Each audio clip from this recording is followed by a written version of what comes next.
நீங்கள்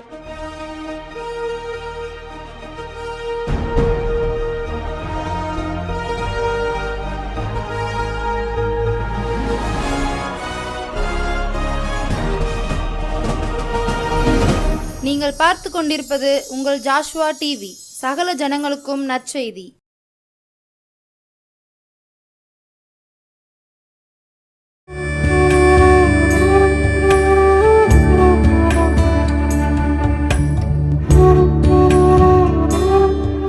மரித்தேன், ஆனாலும் சதா காலங்களிலும் உயிரோடு இருக்கிறேன் என்று சொல்லி மரணத்துக்கும் பாதாளத்துக்கும் உரிய திறவுகோள்களை உடைய நம்முடைய ஆண்டவரும் உலகத்தின் இரட்சகருமாகிய இயேசு கிறிஸ்துவின் நாமத்தினாலே உங்களை வாழ்த்துகிறேன். உங்களுக்கு சமாதானம், உங்களுக்கு சமாதானம். இந்த நாளிலும் நாங்கள் உங்களோடு பேசும்படி நிஜமான எனக்கு ஞாபகப்படுத்திய ஒரு வார்த்தை இருக்கிறது. அது மத்தேயு 8ஆம் அதிகாரத்திலே விதமாய் இருக்கிறது. 8ஆம் அதிகாரம் 13ஆம் வசனம் விதமாய் சொல்கிறது. என்னோடு திருப்புவீர்களா? மத்தேயு 8:13. இயேசு 100க்கு அதிபதியை நோக்கி, நீ போகலாம், நீ விசுவாசத்தபடியே உனக்கு ஆகக்கடவது என்றார். அந்த நாளிகையிலே அவன் வேலைக்காரன் சுஸ்தமானான். எனக்கு அன்பான கர்த்தருடைய பிள்ளையே, இது நிஜமான இயேசு மகாராஜன் உலகத்தில் வந்த பொழுது, மாம்சமாய் உலக சாயலில் ஒரு மனிதனாய் வந்த பொழுது, ஒரு 100க்கு அதிபதி தனக்கு பிரியமான ஒரு வேலைக்காரனுக்கு வியாதிப்பட்டு போனான். அந்த வியாதிப்பட்டதினாலே அவன் மரணத்துக்குத்தான் பாத்திரனாக இருக்கிறான். செத்துருவான்னு சொல்லி எல்லாரும் சொல்லியாச்சு. சாவு எப்போ வரும்னு சொல்லி எல்லாரும் பார்த்துக்கிட்டு இருக்கிறாங்க. அவ்வளோதான், அன்னாருடைய ஒரு வேலைக்காரன் சாக போகிறான். அவருக்கு பெயர் இல்லை, 100க்கு அதிபதி என்று தான் இருக்கிறது. எப்போ சாவான்னு சொல்லி வீட்டாரெல்லாம் எதிர்பார்த்து கொண்டு இருக்கிறார்கள். தனக்கு பிரியமான வேலைக்காரன் சாக கிடக்கிறானே என்று சொல்லி இவருக்கு ஒரு இருதயத்தில் வேதனை வந்தது. என்ன ஒரு மனதில் பாருங்களேன். ஒருவேளை நான் நினைக்கிறேன், இந்த மனிதன் இப்பேற்பட்ட ஒரு நல்ல ஒரு மனிதர் வைத்தியரிடத்தில் சொல்லாமல் இருப்பாரோ? போயிருப்பாங்க. அன்றைக்கு வைத்தியர்கள் தான் அங்கே உள்ள ஃபேமஸாக உள்ள வைத்தியர்களெல்லாம் கூப்பிட்டு, அந்த சீஃப் டாக்டர்கள், அன்றைக்கு இருந்த சீஃப் வைத்தியர்கள்லாம் கூப்பிட்டு, எல்லா ஸ்பெஷலிஸ்ட்டையும் கூப்பிட்டு பார்த்தாச்சு. எல்லோரும் இப்படி நாடியை பிடிச்சி பார்த்துருப்பாங்க. அப்படி தானே? நாடி பிடிச்சி பார்த்துட்டு முடிஞ்சிச்சு. நாடி பேசலை, அவ்வளோதான். 2-3 நாள் டேட்டு சொல்லியிருப்பாங்க. டேட்டு சொல்லப்பட்ட அந்த வேலைக்காரன் மேல் அன்பு வைத்த அந்த எஜமான் ஒரு கேள்விப்படுகிறார். இயேசு என்று ஒருவர் இருக்கிறார், நசரனாகிய இயேசு என்று ஒருவர் இருக்கிறார். அவர் வியாதிகளை நீக்குகிறார். அவர் மனித உருவில் வந்த மகா மேன்மையுள்ள தெய்வம் என்பதை கேள்விப்பட்டு அவரை பார்க்க வருகிறான். வியாதிப்பட்டிருக்கிறவனை மறிக்கு நிலையில் இருப்பதனால் கொண்டு வர முடியாமல் அவனை வீட்டிலே போட்டுவிட்டு இவர் ஓடுகிறார். பின்னால் போய் கேட்குறார், ஐயா, எனக்கு பிரியமான ஒரு வேலைக்காரையா, அவனுக்கு கொஞ்சம் வயசுதான் ஐயா, வியாதிப்பட்டு போனான். எத்தனையோ மருந்துகளும் வைத்தியங்களும் அவனுக்கு செய்தும் பிழைக்க அவனால் முடியாது என்று எல்லாரும் சொல்கிறார்கள். ஐயா, அவனுடைய சரீரம் அப்படித்தான் இருக்கிறது, தயவு செய்து நீங்கள் வாங்கன்னு சொல்லும் பொழுது அவர் சொல்லுகிறான், அவன் ஆண்டவராக இயேசு கிறிஸ்து சொல்லுகிறார், இல்லை நான் வாரப்பா. அவர் ரொம்ப வேதனைப்பட்டு தான், சித்திரம் போல் இருக்குது, நல்லா போடிக்கிட்டு இருந்தவன், வலிப்பு வியாதியினால் எப்பமாவது வந்துக்கிட்டு இருந்தது வலிப்பு வியாதி. இப்போ எப்பவும் வர்றதுனால அவனால் சாப்பிட முடியல, தூங்க முடியல, நிம்மதியாக இருக்க முடியல, மெலிந்து சாக கிடக்கிறான். சொன்ன மாத்திர சொன்ன, நான் வந்துருதேன்ப்பா. என் ஜமானோட இருதயத்தை பாருங்களேன். எனக்கு அன்பான தேவஜனமே, எனக்கு அருமையான ஐயா அம்மா, என் ஆண்டுடைய வார்த்தை பாருங்களேன். உங்களிடத்தில் வேதாகம் இருக்கிறதா? தயவா என்னோடு திருப்புங்களேன். மத்திய 8ஆம் அதிகாரத்துக்கு எடுங்களேன். அங்கே அவர் சொல்கிறார் பாருங்க, வியாதியாக இருந்து இப்படி வேதனைப்படுதான், செத்துருவான் போல் இருக்குங்களையும் என் எஜமான் சொல்லுகிறார், இல்லை நான் வந்துருதப்பா. நான் அடிக்கடி சொல்வேன், நான் யாரையும் குறை சொல்ல வரவில்லை. ஒருவேளை ஒரு பிரசிடெண்ட்டையோ ஒரு கவுன்சிலரையோ இல்லையேல் ஒரு உங்கள் தெரு நாட்டாமையோ கூப்பிட்டா உடனே வருவாரா? பணக்கார விடனா உடனே போயிருப்பார். அது வேறு விஷயம். அப்படித்தானே? அதிகாரம் மிக்கன்னு உடனே போயிடுவாங்க, அது வேறு விஷயம். என் எஜமான் எவருடைய அதிகாரத்துக்கும் பயந்தவர் அல்ல. எந்த பணமும் பொருளும் என் எஜமானுக்கு தேவையில்லை. அவர் சொல்லுறாரு, நான் வரப்பா அவன் வீட்டுக்கு.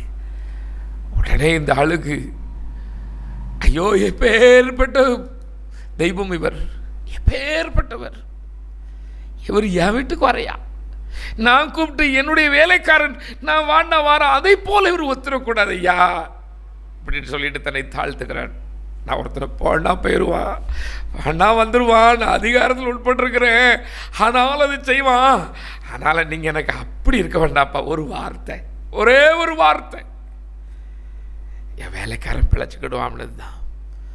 என்ன நம்பிக்கை பாருங்களேன். ஆஸ்பத்திரியாக கொண்டு போய் கேட்காத வியாதியை, விதவிதமான வழியில் வைத்தியம் பார்த்த அந்த வியாதியை நீங்கள் ஒரே ஒரு வார்த்தை சொன்னால் போதும் நம்பினா. வேதம் சொல்லுகிறது, அவர் தம்முடைய வார்த்தையை அனுப்பி குணமாக்குகிறார். தம்முடைய வார்த்தையை அனுப்பினார். அவருடைய வார்த்தையை அனுப்பின மாத்திரத்திலே அவன் சுகம் வருகிறான். அவர் என்ன ஜமான் சொல்கிறான் பாருங்களேன், நீ விசுவாசத்தபடியே உனக்கு ஆக கடவுது, நீ நம்பினபடியே உனக்கு ஆக கடவுது. என்னுடைய பாசையில் சொல்லப்போன, நீ உன்னுடைய நம்பிக்கையின்படி உனக்கு ஆகட்டும், உன் விசுவாசம் உன் வேலைக்காரரை சுகமாக்கிட்டு நீ போகலாம்னாரு. இன்னைக்கு நான் சொல்லுகிறேன், உன் விசுவாசம் எங்கே? என் சகோதரனே, என் சகோதரியே, ஆதியில் இருந்த உங்கள் விசுவாசம் இப்பொழுது இருக்கிறதா? ஆதியில் எவ்வளோ வைராக்கியமாய் கர்த்தருக்கென்று நீங்கள் பொருத்தனையோடு என்னென்ன காரியங்கள் எல்லாம் செய்தீர்கள். இப்பொழுது அந்த விசுவாசம் இருக்கிறதா? உன் விசுவாசத்தின்படியே உனக்கு ஆகட்டும் என்று சொன்னார். வேதத்திலே இன்னும் சிலரை நான் உங்களுக்கு காண்பித்து கொடுக்கிறேன். அந்த ஆண்டவராகிய இயேசு கிறிஸ்து வேதத்திலே சொல்கிறார், என் ஆண்டவருடைய நாமம் மகிமைப்படுவதாக. அருமையான லூக்கான சுவிசேஷத்திலே 17ஆம் அதிகாரம் 14ஆம் வசன விதமாய் சொல்கிறது, அங்கே குஷ்டரோகிகள் இருக்கிறார்கள். அந்த குஷ்டரோகிகள் 10 பேர் இருக்கிறார்கள். 10 பேரும் கேள்விப்பட்டிருக்கிறாங்க, ஆண்டவராகிய இயேசு கிறிஸ்து ஒருவர் இருக்கிறார், மனித அவதாரத்தில் வந்த தெய்வம் ஒருவர் இருக்கிறார், அவர் மகா பெரிய காரியங்களை கிரகிக்க முடியாததை செய்கிறார் என்று கேள்விப்பட்டதினாலே அன்றைக்கு இருந்த குஷ்டரோகிகளின் நிலை என்னவென்று நான் பார்க்கும் பொழுது பழைய ஏற்பாட்டிலே லேவியராகமத்திலே விதமாய் சொல்லியிருக்கிறது. லேவியராகமம் 8ஆகமத்திலே சொல்லியிருக்கிறது, ஒரு குஷ்டரோகம் உள்ளவன் தலையை மூட வேண்டும், தாடியை மூட வேண்டும், முகத்தை மூடக்கூடாது. மூடிக்கிட்டு யாராவது பக்கத்தில் வந்தால் தீட்டு தீட்டுன்னு சொல்லி சத்தம் போட்டுட்டு ஓடணும், தள்ளி ஓடிடணும், பக்கத்தில் போகக்கூடாது. தீட்டு, என் பக்கத்தில் யாரும் வராதுங்க, நான் ஒரு தீட்டுள்ள ஒரு மனுஷன் ஐயா, நான் ஒரு தீட்டுள்ள ஒரு மனுஷன், நான் ஒரு தீட்டுள்ள மனுஷி, என் பக்கத்தில் யாரும் வராதுங்கன்னு சொல்லி ஓடணும். குஷ்டரோகம் மற்றவர்களுக்கு பரவும் என்று சொல்லி பக்கத்தில் யாரும் வரவும் பயப்படுவார்கள். இவர்கள் போகவும் கூடாது. இவருடைய குடியிருப்பு ஊருக்கு வெளியே தான் இருக்க வேண்டும், ஊருக்குள்ளே இருக்கக்கூடாது. ஊருக்குள்ளே இருந்தாலும் விட மாட்டாங்க, கல்லெறிஞ்சு கொன்றுவான். அதனால் என்றைக்கு இவருக்கு குஷ்டரோகம் வந்துவிட்டது, அந்த வெண்படலம் வந்துவிட்டது, புண் வந்துவிட்டது என்று எப்போ ஆசாரியர் தீர்க்கிறாரோ அந்த நிமிஷமே இதனுடைய எல்லாமே வேறையாயிரும். ஊருக்கு வெளியிலே அங்கேதான் மறிக்க வேண்டும், அவர்களுக்குள்ளே அடக்கம் பண்ணிக்கொள்வார்கள், இவை யாரும் போக மாட்டாங்க. அப்படிப்பட்ட ஒரு சூழ்நிலை. 10 பேர் ஒரு குழுவாக இருக்கிறார்கள். அந்த 10 பேர் கொண்ட குழு எஜமான் வருவதை கேள்விப்பட்டு, இயேசு ஐயரே எங்களுக்கு இறங்கும், இயேசு ஐயரே எங்களுக்கு இறங்கும் என்று சத்தமிடுகிறார்கள். அவர்களை பார்த்து எஜமான் சொல்கிறார், நீங்கள் போய் உங்களை ஆசாரியருக்கு காண்பீங்கள் என்றார். யாரு குஷ்டரோகம்னு சொல்லி வெளியே போன்னு பத்தி விட்டாங்களோ அவங்ககிட்ட போய் நீ காமி அப்படிங்கிறார். என் எஜமான் தொடலை, என் எஜமான் எதுவும் ஒரு வைத்தியத்தையும் சொல்லலை. என் எஜமானுடைய வல்லமைகள் பெரியது. அந்த மண் அள்ளி பூசினாலும் அப்படியே சுகமாகி போவான். தம்முடைய திரு அமிழ்தத்தை வைத்தும் சுகமாக்கினார். என் எஜமானால் கூடாத காரியம் ஒன்றுமே இல்லை. வார்த்தையை அனுப்பி சுகமாக்குகிற தெய்வம். நான் முதலே சொன்ன இந்த 100 வேலைக்காரனுக்கு வார்த்தையை அனுப்பி சுகம் கொடுத்தார். இவனை சோதிக்கும் வண்ணமாய் என் எஜமான் சொல்லுகிறார், உன்னைய நீ தீட்டுள்ளவன், நீ குஷ்டரோகி, நீ ஊருக்குள்ளே வராதுன்னு சொன்னாங்க பார்த்தியா, அங்கே போய் உன்னைய காமி அப்படிங்கிறார். சுகமாக்கலை, சுகம் ஆகலை. இவங்களுக்கு ஒரு நம்பிக்கை வந்தது. எப்படி தெரியுமா? சொன்னது நிஜமா நேசு மகாராஜன். அவர் தான் சொல்லியிருக்கிறார், அவர் எனக்கு நன்மை தருவார் என்று சொல்லி நடக்க ஆரம்பித்தார்கள். நான் நினைக்கிறேன் கொஞ்சம் நம்பிக்கையோட ஓடி இருப்பான். கர்த்தர் சொல்லிட்டாரு, வேகமாக ஓடி இருப்பான். அப்படி தானே? 10 வருஷமாக தெருவில் நடந்தவன், 10 வருஷமாக வெயில் மழையில் நினைஞ்சவன், 10 வருஷமாக ஊருக்கு உள்ளே போக முடியாதவன், மனைவியை பார்க்க முடியாதவன், பிள்ளைகளை பார்க்க முடியாதவன், தான் ஆசையாக கட்டி வச்சிருந்த வீட்டை பார்க்க முடியாதவன் வேகமாக ஓடி இருப்பான்.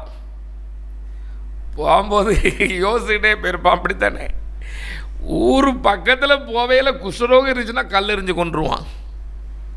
ஊர் பக்கத்தில் போகும்போது இவனுக்கு குஷ்டரோகம் இருந்துச்சுன்னா மேலே வில் வீரர்கள் இருக்கிறாங்க, அம்புனால கொன்னே விடுவான்.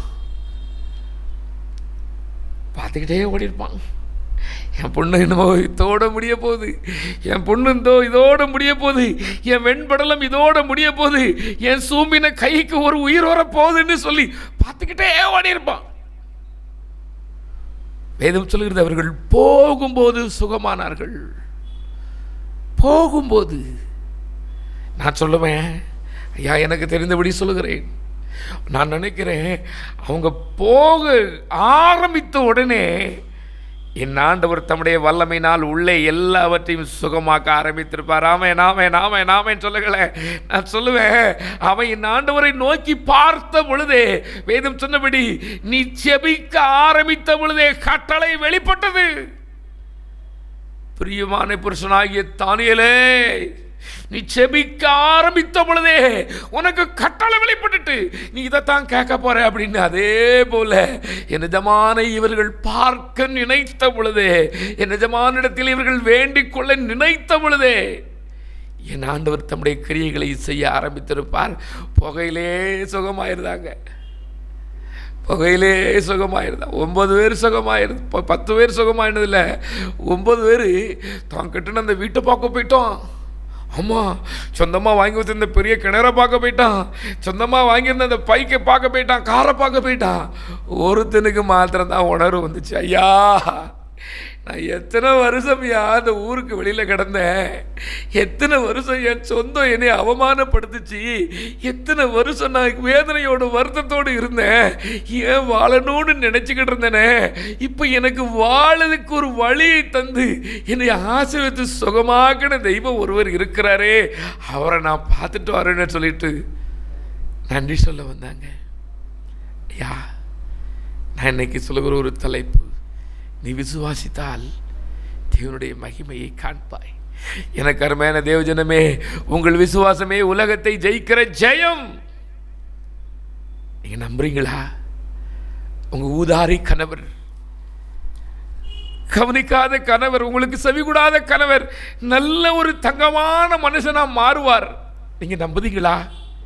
உங்கள் பிள்ளை இப்போ எந்த வார்த்தையும் கேட்காத இந்த பிள்ளை நல்ல வேலைக்கு வருமா, நல்ல உங்களை கவனிச்சுக்கிடுவான்னு நான் கர்த்தருடைய நாமத்தினாலே சொல்லுகிறேன். நீங்கள் நம்புறீங்களா? என் ஆண்டவரைத்தான் சொல்வார், உன் விசுவாசத்தின்படி உனக்கு ஆகட்டும். நான் சொல்லுவேன், அம்மா ஐயா நான் இன்றைக்கு தீர்க்கதரிசனமாய் எஜமானின் இதயத்திலே போட்டதை உங்களுக்கு சொல்லுகிறேன். அநேகர் நீ புலம்பிக் கொண்டு இருக்கிற, எனக்கு போய் இப்படி பிள்ளையா, எனக்கு நீ இப்படி ஒரு பாங்கனத்தை தள்ளிவிட்டது போல, எனக்கு இப்படி ஒரு கணவனா, ஐயோ இவன் குடித்து வெறித்து என்னை தினந்தோறும் துன்பப்படுத்துகிறாரே, ஐயோ என் பிள்ளை என்னை அவமானப்படுத்துகிறாரே, ஒரு வேலையும் செய்யாமல் ஒரு பிரயோஜனமும் இல்லாமல் கெட்ட நண்பர்களோடு வாழ்ந்து கொண்டு இருக்கிறானே, ஏன் எனக்கு இந்த வாழ்வு என்று புலம்பிக் கொண்டிருக்கிறீர்களோ? எனக்கு அருமையான தேவஜனமே, இன்றைக்கு ஒரு சத்தியத்தை தேவன் உங்களுக்கு சொல்ல இருக்கிறார். நீ விசுவாசிக்கிறியா? இதே மகன் தான் உன்னை நன்றாய் நடத்துவார், உன்னை நன்றாய் பாதுகாப்பார், நல்ல வேலைக்கு போவார். இதே கணவர் தான் உண்மையில் அன்பு செலுத்துவார். தெரியுமா உங்களுக்கு? நான் ஒரு காரியத்தை சொல்கிறேன். ஒரு தாய்க்கு 2 மகள்கள் இருந்தார்கள். 2 மகளிலுமே அந்த தாயை பிரியமாய் கவனித்துக் கொண்டார்கள். அந்த தாயை பிரியமாய் கவனித்துக் கொண்டவர்களுக்கு கடைசி காலத்தில் அந்த தாய் இறக்கும் தருவாயிலே அவருடைய ஜுவல்ஸ் எல்லாம் வச்சுருந்தாங்க. ஒரு புறம் கொஞ்சம் அதிகமாக இருந்துச்சு ஜுவல்ஸ், பணமும் இருந்துச்சு. அதை ஒரு அருமையான அந்த இளைய மகள் என்ன செய்தாலாம், அம்மா எனக்கு பணம் அதிகமாகி தேவைப்படுது, என் பிள்ளைய நான் பெரிய படிப்பு படிக்க வைக்க போகிறேன், எனக்கு இந்த பணமும் இந்த நகையும் எனக்கு வேணும்னு சொல்லி நிறைய நகை இருக்கிறதையும் பணத்தையும் அள்ளி கொண்டார்கள். இந்த தாய் மகளே, உன் அக்காவுக்கும் கொஞ்சம் கொடுமா பணத்தைன்னு சொல்லும்போது, இல்லைம்மா எனக்கு தான் தேவைப்படுதுன்னு சொல்லி எடுத்துக்கொண்டாள். இன்னொரு பெட்டியிலே கொஞ்சம் நகை, ஒரே ஒரு செயின், அது பக்கத்தில் சின்னதாக ஒரு கல் போல இருந்திருக்கிறது. இவள் நிறைய ஜுவல்ஸ் எடுத்துட்டா, சந்தோஷமா போயிட்டா. அந்த மூத்த மகள் தாயோடு இருந்து சொல்லுகிறாள், அம்மா எல்லா பணத்தையும் எல்லா பொருளையும் அவளிடத்து நீ கொடுத்துட்டையே, அவள் எடுத்துக்கொண்டு போய்விட்டாளே, அவள் எவ்வளவு சந்தோஷமா போகிறாள், எனக்கு மட்டும் ஏன் இந்த வருத்தம்? என் கணவனும் எனக்கு சரியில்லை, என் பிள்ளைகளும் என் பேச்சை கேட்பதில்லை, நான் ஏதாவது செய்வதற்கு எனக்கு கொஞ்சம் பணம் கொடுத்திருக்கலாமே, எனக்கு கொஞ்சம் பணம் கொடுத்திருக்கலாமே.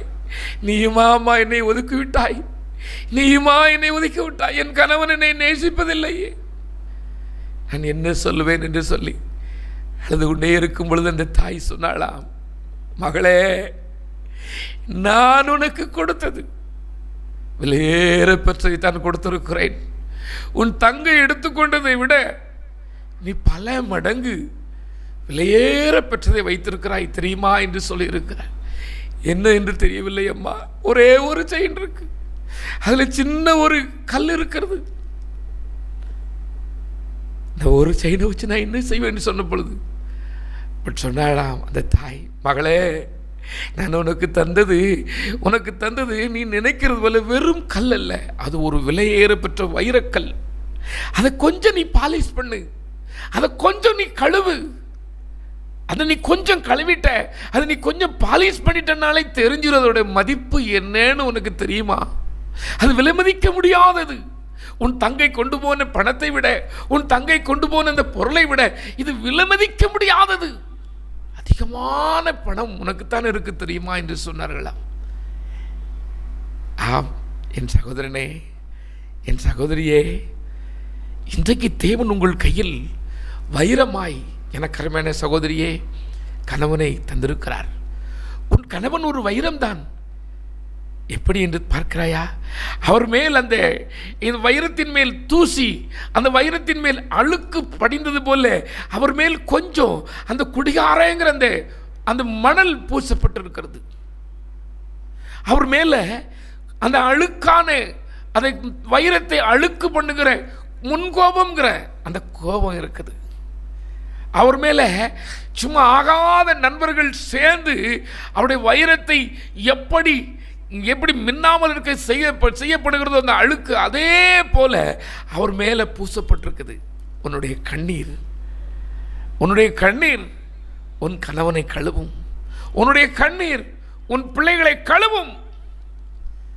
நீங்கள் வாழ்ந்திருப்பீர்கள். ஆம் என் சகோதரனை, என் சகோதரி, ஒருவேளை தேவன் உங்களுக்கு இந்த தத்தளிப்பின் பாத்திரத்தை கொடுத்திருக்கிறாரோ, இதனால் வரைக்கும் நீங்களும் படித்தான் அழுகிறீர்களோ, ஐயோ என் தங்கை என் தம்பி நல்லது வழிக்கு வந்துட்டானே, என் அண்ணன் நல்ல வழிக்கு வந்துட்டானே, எனக்கு ஒன்றுமே இல்லை என்று உன்னிடத்தில் கொடுக்கப்பட்டது தான். ஐயா அம்மா, நீங்கள் பண்ணுற வேலை தான் சரியானது, நீங்கள் பண்ணுற வேலையில் தான் கர்த்தருடைய வல்லமை வெளிப்பட இருக்கிறது, நீங்கள் பண்ணுற அந்த காரியத்தில் தான் கர்த்தருடைய கரம் இருக்கிறது. நீங்கள் உங்களை அற்பமாய் பார்த்தவர்களுக்கு மேலாக தேவன் வைப்பார். அதுக்கு அந்த கண்ணீர் கழுவ தேவைப்படுதுப்பா. உன் பையனை கழுவதுக்கு, உன் மகளை கழுவதுக்கு, உன்னுடைய கணவனை கழுவதுக்கு, உன் குடும்பத்தை கழுவுவதற்கு உன்னுடைய கண்ணீர் கொஞ்சம் தேவை. ஆமாம், அந்த கண்ணீர் தான் கழுவும்.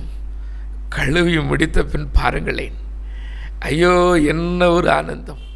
நான் கண்டதை சொல்லுவேன் அம்மா. எனக்கு அருமையான என்னுடைய சொந்தத்திலே ஒரே மகன், 2 பேரும் நல்ல வேலை பார்த்தார்கள், ஹஸ்பண்ட் ஒய்ஃப். நல்ல வேலை பார்த்ததினாலே ஒரு பையன், 2 பெண் பிள்ளைகள். அந்த பையன் எல்லா நல்ல வழக்கம் கற்றுக்கிட்டான், எல்லா சட்டையும் பண்ணுவான். ஆள் அதுக்கு தக்கன தோரணையாக இருப்பார், நல்ல ஆள் வளர்த்தியாக இருப்பார், அதுக்கு தக்கன எல்லா காரியங்களையும் செய்வார். தினந்தோறும் அந்த தாயும் தகப்பனும் அழுவார்கள். எனக்கு தெரியும், என் கண்ணு பார்த்தது, என் காது கேட்டது. என்கிட்டையும் சொல்லுவாங்க, அப்போ ஊழியக்காரனே கிடையாது, அப்போ சொல்லுவாங்க, நான் போகலாமா ஐயா, நான் கல்யாணத்துறைக்கு ஊழியக்காரன் கிடையாது ஐயா, நான் கல்யாணத்துக்கு பின்பு நிஜமான ஏற்றுக்கொண்டவன் ஐயா. அப்போது சொல்லுவாங்க, ஐயா என் பிள்ளைக்கு சோம் பண்ணுவீங்களா? எப்போ? கல்யாணம் முடிஞ்சு போவே இல்லை, எனக்கு பைபிளே தெரியாது, இயேசுவே தெரியாது. என்கிட்டயே சொல்லி புலம்புவாங்க, ஐயோ என் பையன் பண்ணுது எங்களால் தாங்க முடியலையா, எங்களால் தாங்க முடியலன்னு சொல்லுவாங்க. கொஞ்ச நாளானதுயா, இப்போ நான் பார்க்குறேன் அந்த தாயை எவ்வளவு தங்கமாய் பார்க்கிறார் அந்த மகன். அந்த குடும்பத்தை எப்படி பார்க்கிறான். அந்த குடி இல்லை, கெட்ட சவகாசம் இல்லை, எந்த ஒரு தேவனுக்கு பிரியமில்லாத பழக்கமும் இல்லை.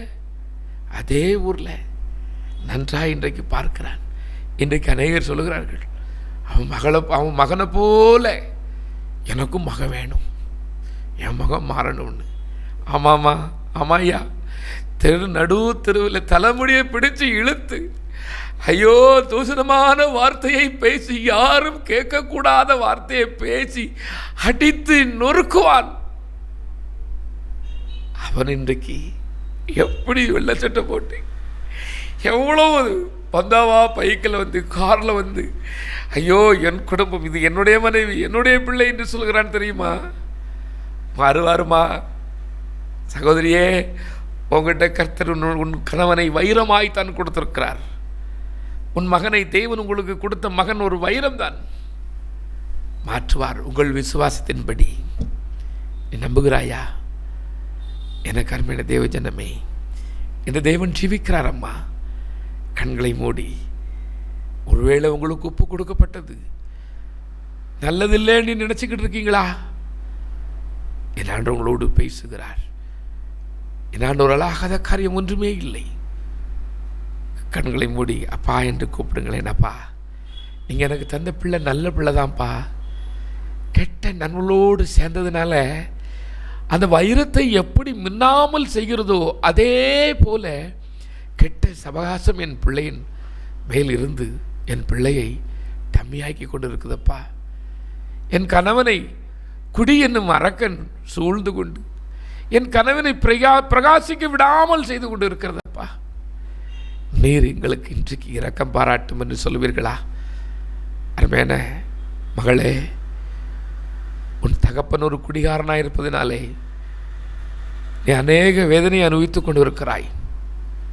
வெளியில் சிரிப்பது போல சிரித்து இருதயமெல்லாம் வேதனை வருத்தத்தை நிறைந்து கொண்டு இருக்கிறாய்.